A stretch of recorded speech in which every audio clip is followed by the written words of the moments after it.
Pernah nggak sih ngerasa kalau nulis karya ilmiah itu berat banget? Tapi gimana kalau kita lihat dari sisi yang beda? Bukan sebagai beban, tapi sebagai kesempatan buat jadi arsitek bagi ide-ide brilian kita sendiri. Membangun sebuah struktur yang kokoh, jelas, dan kredibel. Nah, ini dia pertanyaan utamanya. Anda mungkin punya riset yang keren banget, data yang super kuat. Tapi gimana cara menyajikannya biar kekuatannya nggak hilang di tengah jalan? Sayang banget kan kalau ide brilian jadi nggak kelihatan cuma karena kerangkanya kurang pas. Dan disinilah cetak biru itu berperan. Anggap aja struktur karya ilmiah itu blueprint dari seorang arsitek.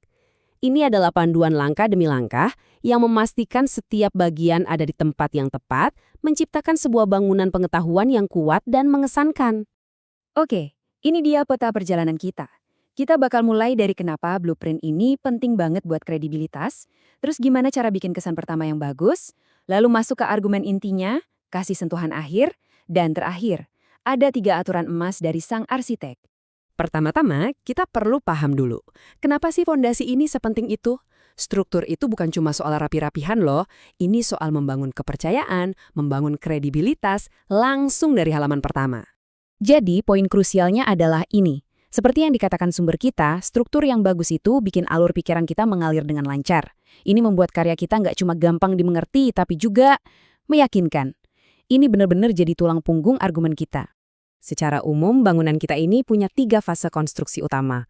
Ada bagian awal, ini kayak tampak depan atau lobi hotel gitu. Terus, bagian inti. Nah, ini jantungnya, tempat semua fungsi utama berada. Dan terakhir, bagian akhir, ini finishing touch-nya, yang bikin semuanya jadi sempurna. Oke, mari kita bedah bagian pertama. Anggap aja ini wajah dari karya ilmiah kita. Inilah yang pertama kali dilihat pembaca, dan yang menentukan mereka mau lanjut masuk lebih dalam atau enggak.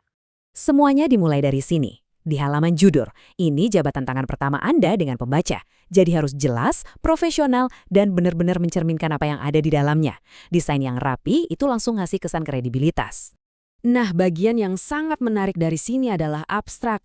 Anggap aja ini kayak trailer film buat penelitian Anda. Cuma dalam satu paragraf singkat, Anda kasih gambaran lengkap, masalahnya, metodenya, hasilnya, dan kesimpulannya.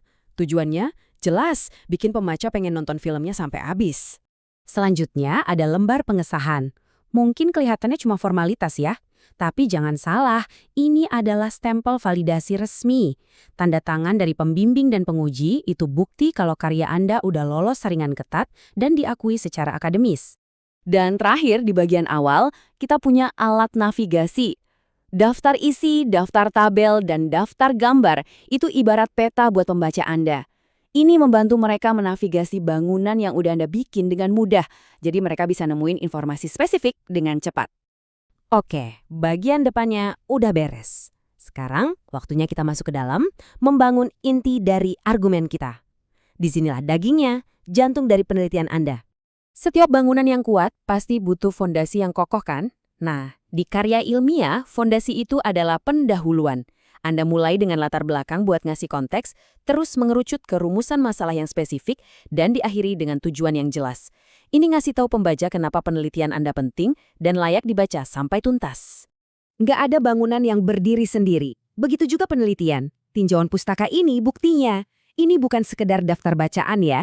Ini adalah cara Anda menunjukkan kalau Anda nggak mulai dari nol. Anda memposisikan diri di dalam bidang Anda dan membuktikan kalau riset Anda ini beneran mengisi celah yang ada dalam pengetahuan. Kalau metodologi, ini adalah bagian resepnya. Di sini Anda menjelaskan bagaimana Anda membangun penelitian Anda. Apakah pendekatannya kualitatif atau kuantitatif? Siapa populasinya? Gimana cara Anda ngumpulin data? Transparansi di sini itu kuncinya. Ini membangun kepercayaan dan membuktikan kalau temuan Anda dibangun di atas dasar yang kokoh. Dan sekarang, waktunya the big reveal. Bagian hasil dan pembahasan adalah panggungnya. Disinilah Anda memamerkan apa yang telah Anda bangun.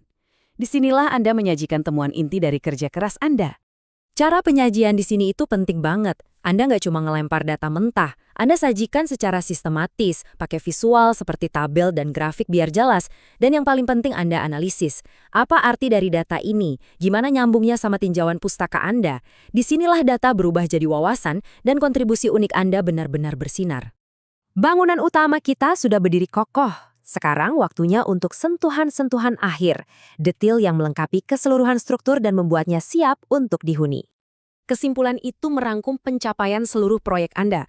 Apa jawaban akhir dari rumusan masalah di awal? Dan yang gak kalah penting, Anda memberikan saran. Ini kayak ninggalin catatan buat arsitek masa depan, nunjukin di mana mereka bisa membangun selanjutnya.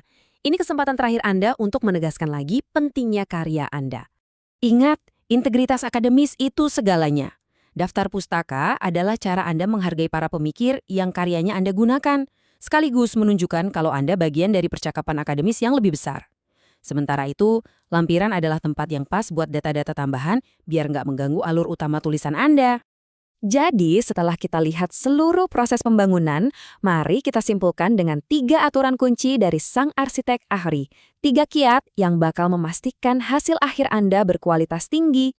Ini dia, simple tapi sangat kuat. Pertama, pahami cetak birunya. Setiap bagian punya tujuan. Kedua, perhatikan detail. Bahasa yang jelas dan sistematis itu kunci. Dan ketiga, periksa format. Mengikuti panduan yang ada akan meningkatkan kredibilitas Anda secara signifikan. Pada akhirnya, inilah yang kita tuju. Struktur yang baik itu menyediakan jalan yang jelas. Itu membuat penelitian Anda gampang diakses, kredibel, dan yang terpenting punya dampak. Ini yang mengubah ide-ide hebat menjadi pengetahuan yang bisa dibagikan dan dibangun lagi oleh orang lain. Jadi, setelah melihat semua ini, pertanyaannya kembali kepada Anda. Anda sekarang punya cetak birunya. Anda paham setiap tahap konstruksinya. Pertanyaannya adalah, pengetahuan luar biasa apa yang akan Anda bangun selanjutnya?